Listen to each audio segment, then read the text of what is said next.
Street Society is a one-week design research office in which first and fifth years architecture students work together on real projects for real clients.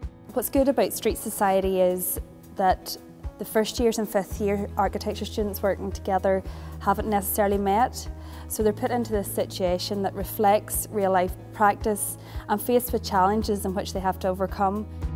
One of the best things about Street Society, one of its biggest advantages to the students, is the enthusiasm that they bring to the project.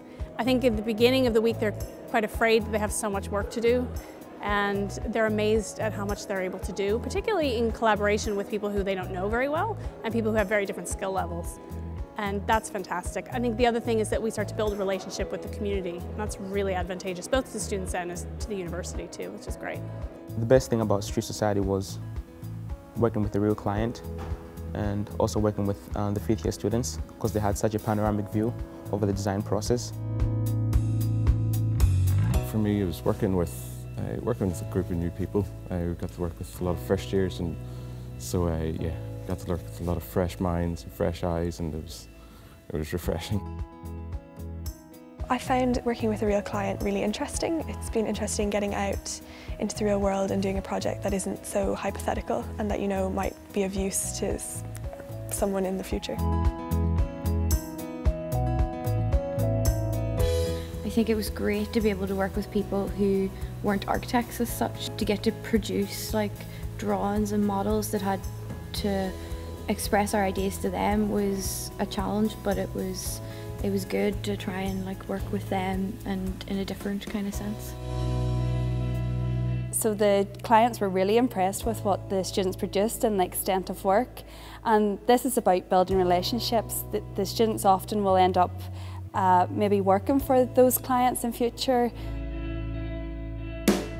I was involved in the Recomposing the City Creating a Belfast Sound Map project. But it's actually really interesting to think about acoustics and how sound influences your perception of space. The best thing about Street Society was getting to work with so many different people. So we were working alongside people from the Sonic Arts Research Centre, some PhD students who were giving us interesting kind of ideas on sound and how to incorporate it into the project, and then working alongside the master's students was also really great. The project I've been involved in this week is derelict buildings on Cromack Street.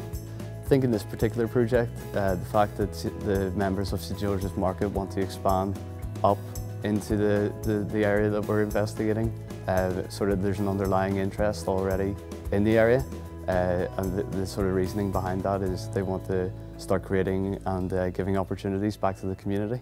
We tried to develop a workshop for visiting students, so we worked with the engineering department and some civil engineers to construct a mechanical bridge. They did a bridge, and we kind of ran workshops showing basically how the visiting students were interacting with architecture.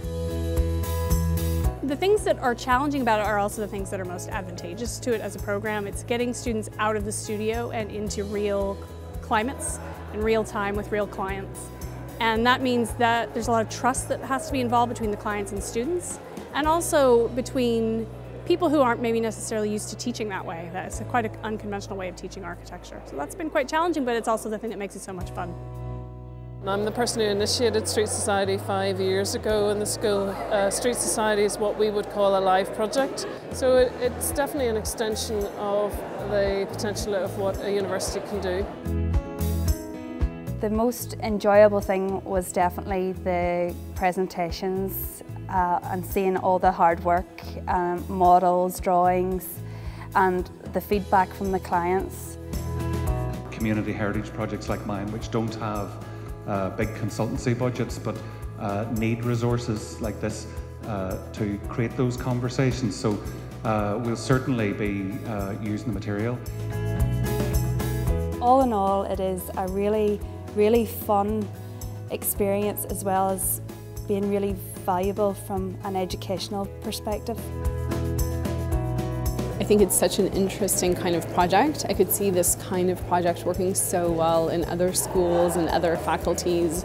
The students are getting so much out of it. It's a learning experience that I think is going to define their studies at Queen's.